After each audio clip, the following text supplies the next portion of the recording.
So guys welcome back with another videos in update ವಿಷಯಕ್ಕೆ ಬರ್ತೀನಿ. Big boss ಅವ್ರ ಕಡೆಯಿಂದ ಒಂದು ಸಕ್ಕತ್ತಾಗಿರುವಂಥ ಪ್ರೋಮೋ ಅಪ್ಡೇಟ್ ಮಾಡಿದ್ರೆ ಆ್ಯಂಡ್ ಈ ಪ್ರೋಮೋದಲ್ಲಿ ನನಗೆ ನೆಮ್ಮದಿ ಇಲ್ಲ ಅಂದರೆ ನಿಮಗೂ ನೆಮ್ಮದಿಯಾಗಿರೋಕ್ಕೆ ಬಿಡಲ್ಲ ಬಂತೆ ನಮ್ಮ ರಕ್ಷಿತಾ ಶೆಟ್ಟಿಯವರು. ಯಾಕೆ ಈ ಮಾತು ಹೇಳ್ತಿದ್ರೆ ಏನು ಕತೆ ಪ್ರೋಮೋ ನೋಡ್ಕೊಂಬೋಣ, ಡೀಟೇಲ್ ಮಾತಾಡೋಣ ಬನ್ನಿ.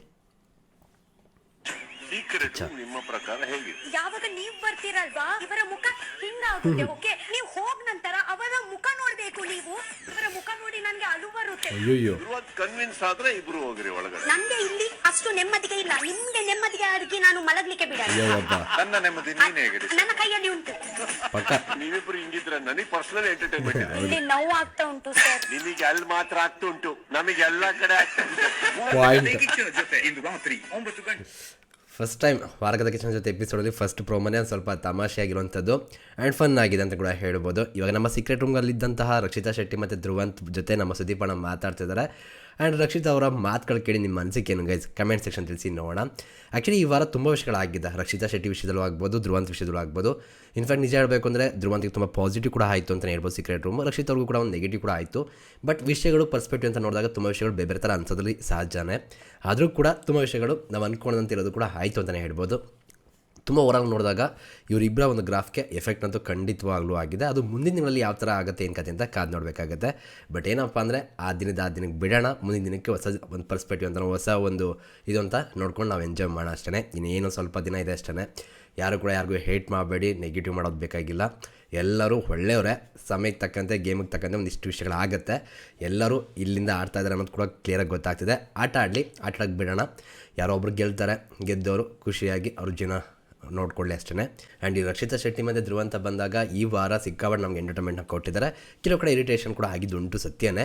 ಆದರೆ ಇವರಿಬ್ಬರ ಒಂದು ಕಾಂಬೋ ಇದೆಯಲ್ಲ ಅದಂತೂ ಸಕ್ಕತ್ತಾಗಿ ವರ್ಕ್ ಆಯಿತು. ಸೀಕ್ರೆಟ್ ರೂಮ್ಗೆ ನನ್ನ ಪ್ರಕಾರ ಬೆಸ್ಟ್ ಚಾಯ್ಸ್ ಅಂತ ಅನ್ನಿಸ್ತು. ಆ್ಯಂಡ್ ನೀವು ಎಂಜಾಯ್ ಮಾಡಿದ್ರ ಅಂತ ಅನ್ಕೋತೀನಿ. ಸ್ವಲ್ಪ ಜನ ಇರಿಟೇಟ್ ಕೂಡ ಆಗಿರ್ಬೋದು, ಇಟ್ಸ್ ಓಕೆ, ಎಲ್ಲ ಪಾರ್ಟ್ ಆಫ್ ದ ಗೇಮ್ ಅಂತ ಅಂದ್ಕೊಳ್ಳೋಣ. ಆ್ಯಂಡ್ ಇಲ್ಲಿ ಧ್ರುವಂತ್ ಬಗ್ಗೆ ನಿಮ್ಮ ಅನಿಸಿಕೆ ಏನು ಗೈಸ್, ಆ್ಯಂಡ್ ರಕ್ಷಿತ್ ಅವ್ರ ಬಗ್ಗೆ ನಿಮ್ಮ ಅನಿಸಿಕೆ ಏನು ಕಮೆಂಟ್ ಸೆಕ್ಷನ್ ತಿಳಿಸಿ. ಜೊತೆಗೆ ಇವತ್ತು ಸುದೀಪ್ ಅಣ್ಣ ಬಂದಿದ್ದಾರಲ್ವಾ, ಇವಾಗ ಬಿಗ್ ಬಾಸ್ ಮನೆಗೆ ಇವರಿಬ್ಬರು ಕೂಡ ರಿಟರ್ನ್ ಹೋಗ್ತಾರೆ. ಸೊ ಎಲ್ಲರ ರಿಯಾಕ್ಷನ್ ಯಾವ ಥರ ಇರುತ್ತೆ ಅಂತ ಕಾದು ನೋಡಬೇಕು. ಅದು ಕೂಡ ಪ್ರೀಸ್ ಅವರು ಯಾವ ಥರ ರಿಯಾಕ್ಟ್ ಮಾಡ್ತಾರೆ ಅಂತ ಕಾದು ನೋಡಬೇಕು. ಎಲ್ಲರೂ ಕೂಡ ಸರ್ಪ್ರೈಸ್ ಆಗ್ತಾರೆ ಅಂತ ಅಂದ್ಕೊಂಡ್ರೆ ಇಲ್ಲ, ಆಲ್ರೆಡಿ ತುಂಬ ಜನ ಗೆಸ್ ಮಾಡ್ತಿದ್ದಾರೆ, ಅದು ಗೊತ್ತಾಗ್ತಿದೆ. ನಾನು ಅವತ್ತೇ ಹೇಳಿದೆ, ತುಂಬ ಜನ ನೆರೇಟಿವ್ ಸೆಟ್ ಮಾಡಿದ್ರು. ಆ್ಯಕ್ಚುಲಿ ತುಂಬ ಜನ ತಲೆಯಲ್ಲಿ ಇನ್ನೂ ಹೋಗಿಲ್ಲ ಅನ್ನೋದೇ ಇರುವಂಥದ್ದು. ಆದರೂ ಕೂಡ ಏನು ಇಷ್ಟು ದಿನ ಆಯಿತಲ್ಲ ಅನ್ನೋದು ಕೂಡ ಇದೆ ಅಷ್ಟೇ. ಬಟ್ ಸತ್ಯ ಏನಪ್ಪ ಅಂದರೆ ಅವ್ರು ಹೋಗಿಲ್ಲ ಅನ್ನೋದೇ ಮೇನ್ ಪಾಯಿಂಟ್ ಅವ್ರ ತಲೆಯಲ್ಲಿ ಇದೆ ಇನ್ನೂ ಕೂಡ. ಸೊ ಅದು ಮೇಯ್ನಾಗಿ ತುಂಬ ಜನಕ್ಕೆ ಸರ್ಪ್ರೈಸ್ ಆಗಲ್ಲ, ಎಕ್ಸ್ಪೆಕ್ಟೆಡ್ ಅಂತಲೇ ಹೇಳ್ತಾರೆ. ನೋಡಿ ಓಕೆನಾ, ನೋಡೋಣ. ಇದೆಲ್ಲ ಆದಮೇಲೆ ಇವಾಗ ಈ ಪ್ರೊಮೋ ಒಂದಿಷ್ಟು ವಿಷಯಗಳಿದೆ, ಪ್ರೊಮೋ ನೋಡ್ತಾ ರಿಯಾಕ್ಷನ್ ಕೊಡ್ತಾ ಡೀಟೇಲ್ ಮಾತಾಡೋಣ ಬನ್ನಿ. ನಿಮ್ಮ ಪ್ರಕಾರ ಹೇಗೆ? ಅವ್ರ ಪ್ರಕಾರ ಹೇಗಿತ್ತು ಏನೋ ಗೊತ್ತಿಲ್ಲ, ನಮಗೆ ಮಾತ್ರ ಸಿಕ್ಕಾಪಟ್ಟೆ ಎಂಟರ್ಟೈನ್ಮೆಂಟ್ ಸಿಕ್ತು. ಹಾಗೆ ಸ್ವಲ್ಪ ಇರಿಟೇಷನ್ ಕೂಡ ಆಯಿತು. ಒಟ್ಟಿನಲ್ಲಿ ಇವರಿಬ್ಬರ ಕಾಂಬೋ ಸಕ್ಕತ್ತಾಗಿ ಈ ವಾರ ವರ್ಕ್ ಆಯಿತು ಅಂತ ಕೂಡ ಹೇಳ್ಬೋದು. ಡಿಫ್ರೆಂಟಾಗಿ ಟ್ರೈ ಮಾಡಿದಂಥ ಈ ಸೀಸನು ನಮಗೂ ಕೂಡ ಖುಷಿ ಆಯಿತು. ನಿಮ್ಗೆ ಖುಷಿ ಆಯ್ತಾ ಗೈಸ್? ನೀವ್ ಬರ್ತೀರಲ್ವಾ ಇವರ ಮುಖ ಹಿಂಗಾಗುತ್ತೆ. ಓಕೆ, ನೀವು ಹೋಗ್ ನಂತರ ಅವರ ಮುಖ ನೋಡ್ಬೇಕು. ನೀವು ಅಂದರೆ ಸುದೀಪಣ್ಣ ಬಂದಾಗ ಯಾವ ನಗ್ನಗ್ತಾ ಆರಾಮಾಗಿ ಖುಷಿಯಾಗಿರ್ತಾರೆ ನಮ್ಮ ಧ್ರುವಂತು. ಅದೇ ಸುದೀಪಣ್ಣ ಹೋದ್ಮೇಲೆ ಗರಮ್ ಆಗಿರ್ತಾರೆ ಅಂತ. ಬಟ್ ಆ್ಯಕ್ಚುಲಿ ಈ ವಾರ ನೀವು ಒಬ್ಸರ್ವ್ ಮಾಡಿದ್ರೆ ಅವರು ಸ್ವಲ್ಪ ಇಷ್ಟ ಆದರು ಅಂತ ಅನಿಸುತ್ತೆ ಧ್ರುವಂತವರು. ರಕ್ಷಿತಾ ಹೇಳಿದ್ರು ಪಾಯಿಂಟ್ ಇದೆ, ಯಾಕಂದರೆ ಸುದೀಪಣ್ಣ ಮುಂದೆ ಕೋಪ ಮಾಡ್ಕೊಳ್ಳೋದು ಜಾಸ್ತಿ. ಬಟ್ ಸಿಕ್ಕಾಪಟ್ಟೆ ಹಂಗರ್ ಇದೆ, ಅಂದರೆ ಅಂಗ್ರಿ ಇದೆ ಅಂತಲೇ ಹೇಳ್ಬೋದು. ಕೋಪ ಜಾಸ್ತಿ ಇದೆ ಯಾರಿಗೆ, ಧ್ರುವಂತ ಅವ್ರಿಗೆ ಅಂತಲೇ ಹೇಳ್ಬೋದು. ನೀವು ಒಬ್ಸರ್ವ್ ಮಾಡಿ ಅವರ ಬಿಹೇವಿಯರ್, ಅವರು ಇರುವಂಥ ರೀತಿಯಲ್ಲಿ ನೋಡಿದಾಗ ಕೆಲವೊಂದು ಸಲ ಸುದೀಪಣ್ಣ ಹೇಳ್ತಿರ್ಬೇಕಾದ್ರು ಕೂಡ ಅವ್ರು ಕಾಲಲ್ಲಿ ನೋಡ್ತಿರ್ಬೇಕಾದ್ರೆ ಓಕೆ ಅವ್ರು ಕೋಪ ಕಂಟ್ರೋಲ್ ಮಾಡ್ಕೋತಿದ್ರು, ಮಾತು ತಡೆಯೋಕ್ಕಾಗ್ತಿಲ್ಲ ಅನ್ನೋದು ಗೊತ್ತಾಗ್ತಾಯಿತ್ತು.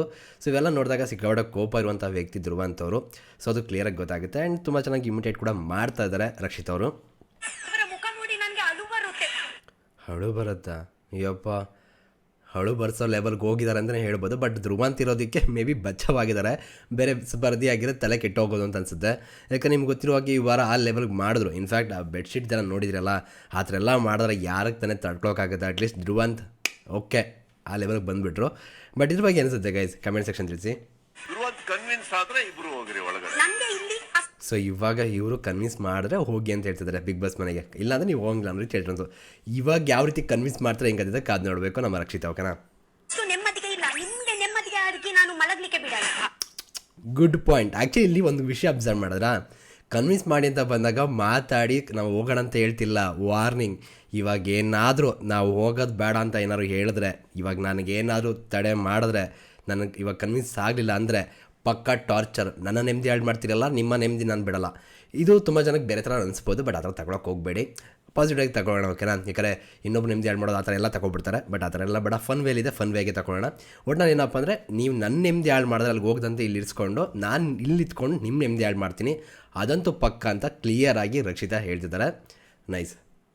ನನ್ನ ನೆಮ್ಮದಿ ನೀನು ಹೇಗೆ ನನ್ನ ಕೈಯಲ್ಲಿ ಪಕ್ಕ ನಿಜ, ಅದಂತೂ ಸದ್ಯ. ಈ ವಾರ ನಮ್ಗಳ ನೆಮ್ಮದಿ ಕೂಡ ಈ ಕೈಲಿ ಇತ್ತು ಸಮ್ಟೈಮ್ಸ್ ಅಂತ ಅನಿಸುತ್ತೆ ಸೀಕ್ರೆಟ್ ರೂಮಲ್ಲಿ ನೋಡ್ತಿರ್ಬೇಕಾದ್ರೆ. ಬಟ್ ಏನಂದರೆ ಇರಿಟೇಷನ್ ಆಗಿದ್ದುಂಟು, ಆದರೆ ಖುಷಿನ ಕೂಡ ಆಯಿತು. ಒಂದು ನಗು ಬರೋಂಥದ್ದು, ಆ್ಯಕ್ಷನ್ನು, ರಿಯಾಕ್ಷನ್ಗಳು, ಅದನ್ನು ಎಡಿಟ್ ಮಾಡುವಂಥ ರೀತಿಗಳು, ನಾಗವಲ್ಲಿ ಮತ್ತು ಇನ್ನೊಂದು ಯಾವುದೋ ಒಂದು ಕಾಂಚನ ಯಾವುದೋ ಗೊತ್ತಲ್ಲಪ್ಪ, ಸೊ ಆ ರೀತಿ ಎಲ್ಲ ಮಾಡಿ ಎಡಿಟಿಂಗ್ ಎಲ್ಲ ಮಾಡಿದ್ದನ್ನು ನೋಡಿದಾಗ ಇನ್ನೂ ಖುಷಿನೇ ಜಾಸ್ತಿ ಆಯಿತು. ಫನ್ ವೇ ಇತ್ತು, ಬಟ್ ಸ್ವಲ್ಪ ಜಾಸ್ತಿ ಆಯಿತು ಅಂತ ಅನಿಸ್ತು. ನೀವಿಬ್ರು ಹಿಂಗಿದ್ರ ನನಗೆ ಪರ್ಸನಲ್ ಎಂಟರ್ಟೈನ್ಮೆಂಟ್ ಇದೆ. ಇಲ್ಲಿಲ್ಲ, ಹೌದೌದು, ಅದಂತೂ ಪಕ್ಕ. ನೋವು ಆಗ್ತಾ ಉಂಟು ಸರ್. ನಿಮಗೆ ಅಲ್ಲಿ ಮಾತ್ರ ಆಗ್ತುಂಟು, ನಮಗೆ ಎಲ್ಲ ಕಡೆ ಕಾಟ್ಲೆ ಗುರು, ಅದಂತೂ ಸತ್ಯ ಅಲ್ಲ. ಅಯ್ಯಪ್ಪ ಕಾಟ್ಲೆ. ಆದರೂ ಕೂಡ ಧ್ರುವಂತ್ ತಡ್ಕೊಳ್ಳೋಂಥ ಶಕ್ತಿ ತುಂಬ ಜಾಸ್ತಿ ಇದೆ ಅಪ್ಪ. ಯಾಕಂದ್ರೆ ರಕ್ಷಿತನ ಹ್ಯಾಂಡಲ್ ಮಾಡೋದಷ್ಟು ಈಸಿ ಇಲ್ಲ, ಅದು ಕ್ಲಿಯರ್ ನಮಗೂ ಕೂಡ ಗೊತ್ತಿದೆ. ಬಟ್ ಏನಪ್ಪ ಅಂದರೆ, ಒಂದು ಚೆನ್ನಾಗಿತ್ತು ಈ ವಾರ ಕಂಪ್ಲೀಟ್ ನೋಡಿದಾಗ. ಓಕೆ, ತುಂಬ ವಿಷಯಗಳಾಯಿತು, ಸಖತ್ ಫನ್ ಆಗಿತ್ತು, ನಾವು ಕೂಡ ಎಂಜಾಯ್ ಮಾಡಿದ್ವಿ ಅಂತ ಅನಿಸ್ತು. ಒಟ್ಟಿನಲ್ಲಿ ಇವತ್ತು ಬರ್ತಾರೆ, ಬಂದಾಗ ಎಲ್ಲರ ರಿಯಾಕ್ಷನ್ ಯಾವ ಥರ ಇರುತ್ತೆ ಅಂತ ಮಾತ್ರ ನೋಡಬೇಕು. ಆ್ಯಂಡ್ ಸುದೀಪ್ ಅಣ್ಣ ಹೇಳೋ ಪಾಯಿಂಟ್ ನಿಮ್ಗೆ ಏನಿಸುತ್ತೆ ಗೈಸ್? ಸಿಕ್ಕಾಪಟ್ಟೆ ತಲೆನೋವು ಕೊಟ್ಬಿಟ್ರೆ ನಮ್ಮ ರಕ್ಷಿತ ಮತ್ತು ನಮ್ಮ ಧ್ರುವಂತು. ಬಟ್ ನಿಜವಾಗಿ ಹೇಳಬೇಕು ಅಂದರೆ, ಇವತ್ತು ವಾರದ ಅಂದರೆ ಈ ಬಿಗ್ ಬಾಸ್ ಮನೆಗಿಂತ ಹೆಚ್ಚಾಗಿ ನಮಗೆ ಎಂಟರ್ಟೈನ್ಮೆಂಟ್ ಸಿಕ್ಕಿರೋದೇ ನಮ್ಮ ಸೀಕ್ರೆಟ್ ರೂಮಲ್ಲಿ ಅಂತಲೇ ಹೇಳ್ಬೋದು. ತುಂಬ ಫನ್ನಾಗಿ ಹೋಯಿತು ತುಂಬ ಕಡೆ, ಅದು ನೋಡೋಕ್ಕೆ ಚೆನ್ನಾಗಿತ್ತು, ಕಾನ್ವರ್ಸೇಷನ್ಗಳು ತುಂಬ ಚೆನ್ನಾಗಿತ್ತು. ಅವ್ರ ಜೊತೆಗೆ ಕೆಲವೊಂದು ರಿಯಾಲಿಟಿ ಕೂಡ ಜನಕ್ಕೆ ಅರ್ಥ ಆಗಿದೆ ಅಂತ ಅನ್ಕೋತೀನಿ. ಆ್ಯಂಡ್ ಇನ್ನೊಂದು ಹಿಂಗೆ ಗೊತ್ತಾ, ಈ ಬಿಗ್ ಬಾಸ್ ಮೇಲೆ ಯಾರು ರಿಯಲು ಅಲ್ಲ, ಫೇಕು ಅಂತ ನೋಡೋಕ್ಕಾಗಲ್ಲ. ಎಲ್ಲರಿಗೂ ಕೂಡ ಗೊತ್ತಿದೆ, ನಾವಿಲ್ಲಿ ಆಟ ಆಡೋಕ್ಕೆ ಬಂದಿದ್ದೀವಿ, ನಾವು ಆಟ ಆಡಬೇಕು, ನಾವು ಆಟಕ್ಕೆ ತಕ್ಕಂತೆ ಏನೇನು ಮಾಡಬೇಕು ಅನ್ನೋದು ಕೂಡ ತುಂಬ ಕ್ಲಿಯರಾಗಿ ಗೊತ್ತಾಗಿದೆ ಅನ್ನೋದು ನಮಗೆಲ್ಲರೂ ಕೂಡ ಸೀಕ್ರೆಟ್ ರೂಮ್ ಇದೆಲ್ಲ ಕೂಡ ನೋಡಿದಾಗ ಕೂಡ ಗೊತ್ತಾಗುತ್ತೆ.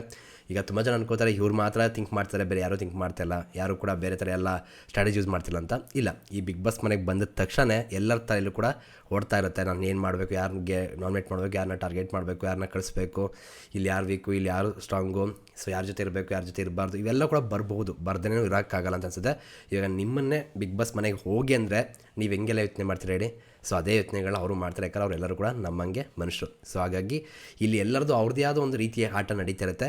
ಕೆಲವೊಬ್ಬರು ಒಳ್ಳೆ ರೀತಿ ಆಡಬೇಕು ಅಂತ ಅನ್ಕೋತಾರೆ, ಕೆಲವೊಬ್ರು ಹೆಂಗೋ ಒಂದು ಆಡೋಣ ಅಂತ ಅನ್ಕೋತಾರೆ, ಇನ್ನು ಕೆಲವೊಬ್ಬರು ಇರೋದೇ ಹಿಂಗೆ ನಾವು ಆಡೋಣ ಅಂತ ಅನ್ಕೋತಾರೆ. ಇವಾಗ ಕೆಲವರು ಆಟ ಚೇಂಜ್ ಆದ ತಕ್ಷಣ ತುಂಬ ಜನ ಅನ್ಕೊಳ್ಳೋದಿನಾರೆ ಎಲ್ಲ ಸರಿಯಾಗಿ ಹೋಗಿದೆ ಅಂತ. ಇಲ್ಲ, ಅವರೆಲ್ಲರೂ ಕೂಡ ಅವರು ಸ್ಟ್ರಾಟಜಿ ಯೂಸ್ ಮಾಡ್ತಾರೆ. ಸ್ಟ್ರಾಟಜಿ ಯೂಸ್ ಮಾಡೋದು ತಪ್ಪ ಅಂತ ಕೇಳಿದ್ರೆ ಖಂಡಿತವಾಗ್ಲೂ ಇಲ್ಲ. ಯಾಕಂದರೆ ಗೇಮ್ ಆಡೋಕ್ಕೆ ಬಂದಿದ್ದಾರೆ, ಗೇಮ್ ಮಾಡಲಿ. ಆದರೆ ತುಂಬ ಜನ ಹೇಳ್ತಿರೋ ಗೊತ್ತಾ, ಇದೊಂದು ಪರ್ಸ್ನಾಲಿಟಿ ಶೋ, ಸೊ ಪರ್ಸ್ನಾಲಿಟಿನೇ ಮೇನು ಅಂತ ಲೆಕ್ಕಾಚಾರ ಇಟ್ಕೊಂಡು ನೋಡಿದ್ರೆ ಇಲ್ಲಿ ತುಂಬ ಜನ ಪರ್ಸ್ನಾಲಿಟಿ ಡೌನ್ ಆಗ್ತಾನೆ ಹೊಟ್ಟೋಗ್ಬಿಡುತ್ತೆ, ಎಲ್ಲ ಕ್ಯಾಲ್ಕುಲೇಷನ್ ಅಂತ ಅನ್ಸ್ಬಿಡುತ್ತೆ, ಫೇಕ್ ಅನ್ಸ್ಬಿಡುತ್ತೆ. ಬಟ್ ಸತ್ಯ ಏನಂದರೆ, ಇದು ಮನುಷ್ಯನ ಸಹಜ ಗುಣಗಳು. ಸೊ ಇದರ್ಥ ಅವ್ರು ರಿಯಲ್ ಆಗಿದ್ದಾರೆ ಆ್ಯಂಡ್ ಒಬ್ಬ ಮನುಷ್ಯರಾಗಿದ್ದಾರೆ ಈ ಬಿಗ್ ಬಾಸ್ ಮೈಂಡೋದು ನಾವು ಅರ್ಥ ಮಾಡ್ಕೋಬೇಕಾಗತ್ತೆ ಅಷ್ಟೇ. ನೋಡುವ ಯಾವ ರೀತಿ ಹೋಗುತ್ತೆ ಏನು ಕತೆ ಅಂತ. ನನಗೆ ಸ್ವಲ್ಪ ಎಪಿಸೋಡ್ ಇವೆಲ್ಲ ಮಾಡೋಕ್ಕಾಗ್ತಿಲ್ಲ, ಬಿಕಾಸ್ ಗಂಟು ತುಂಬ ಪೇನ್ ಇದೆ. So I am really sorry guys. ಅಪ್ಡೇಟ್ಗಳಿದೆ, ಸೊ ಅಪ್ಡೇಟ್ಗಳನ್ನ ಮಾಡ್ತೀನಿ ಆದಷ್ಟು ಬೇಗ. ತುಂಬ ಸರ್ಪ್ರೈಸ್ ಟ್ವಿಸ್ಟ್ಗಳೆಲ್ಲ ಇದೆ, ಚೆನ್ನಾಗಿದೆ ಆ್ಯಕ್ಚುಲಿ ಹೇಳಬೇಕು ಅಂದರೆ. ನೋಡೋಣ ಯಾವ ರೀತಿ ಹೋಗುತ್ತೆ ಎಪಿಸೋಡ್ ಕೂಡ ಏನು ಕತೆ ಅಂತ. ಸೊ ಸಿಗೋಣ ಗೈಸ್ ಮತ್ತೆ. Thank you guys, love you guys, bye.